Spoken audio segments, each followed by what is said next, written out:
needs to be me filming you. We had a bender, huh, Emmett? Holy bro.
Despite appearances, Gabe had basically zero riding experience prior to this day, minus maybe a couple laps in a parking lot in Colorado.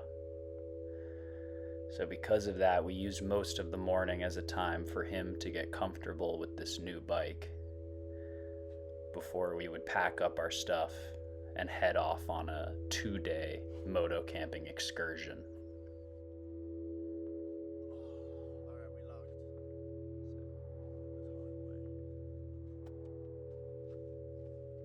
There are two schools of thought when it comes to starting something new, maybe more than two. But I think most commonly you see the people who slowly ease into things and try to expand their comfort zone slowly. And then there are those who throw themselves into the deep end, forcing themselves to quickly learn and adapt. Gabe is definitely the latter. That is not to say that the trip we were setting off on was going to be particularly extreme. We were doing a ride from Joshua Tree to Big Bear, desert to snow, and hoped to find a nice spot to camp for the night. We started in a town called Yucca Valley and rode through Pioneer Town, which is used as a movie set for a lot of old and new Western films. From there, we connected to the logging road that we would take all the way up to Big Bear. It's called Burns Canyon. The trail started with a stretch of soft sand, and as we went up in elevation, it evolved into hard-packed dirt and gravel. It was a pleasure to ride on.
minus one or two slightly technical sections, the Burns Canyon route was very straightforward.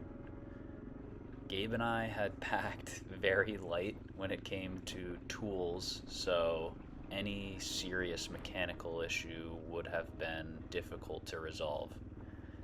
Fortunately, the only slight mishap we had was a crooked front wheel that we had to re-straighten.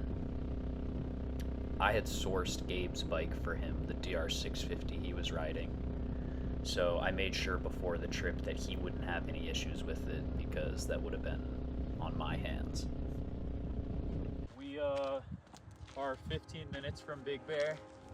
Here, wait, let me pop this off. Let me pop this guy off. We're 15 minutes from Big Bear, and it's snowing. And it's really f***ing cold. But the DR's looking pretty sexy, so that's always good. What'd you think of the trail? Pretty good? Yeah, it was sweet. It was pretty sweet. So hard to get in your bag without disassembling the entire like strap system, I know. and you want to get in your bag, but you also don't want to go do all that work again.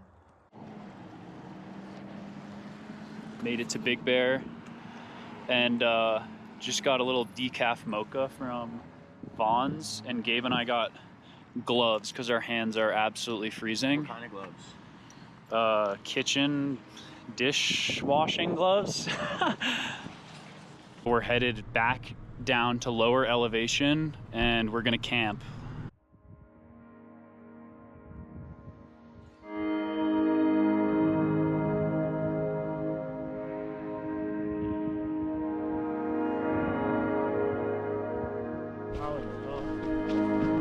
I'm gonna help you.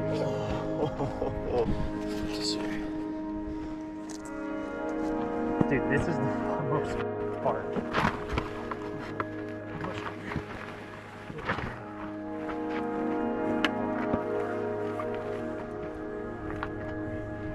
This is a tough spot to get on. You're gonna have to roll it. Yeah. Is it in gear? Yeah. I think it's in gear.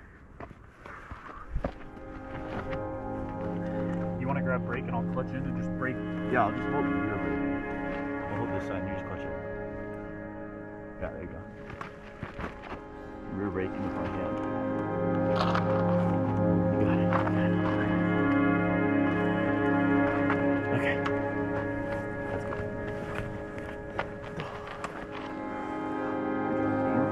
Oh!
Those straps are so sick.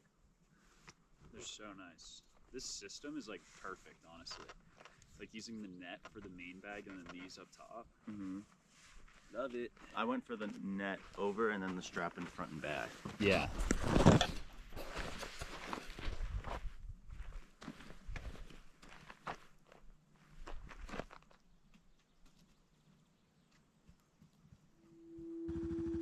It takes one night to settle into a trip like this, for your thought patterns to shift from those of everyday life to the mission-focused consciousness. There's comfort in narrowing your concerns to just eating, drinking water, navigating to a destination, and staying warm. Unfortunately, this was just a weekend trip, so Gabe and I had packed up in the morning and we're headed back to Joshua Tree. In the coming weeks, I plan to do a longer moto trip and we'll share it here.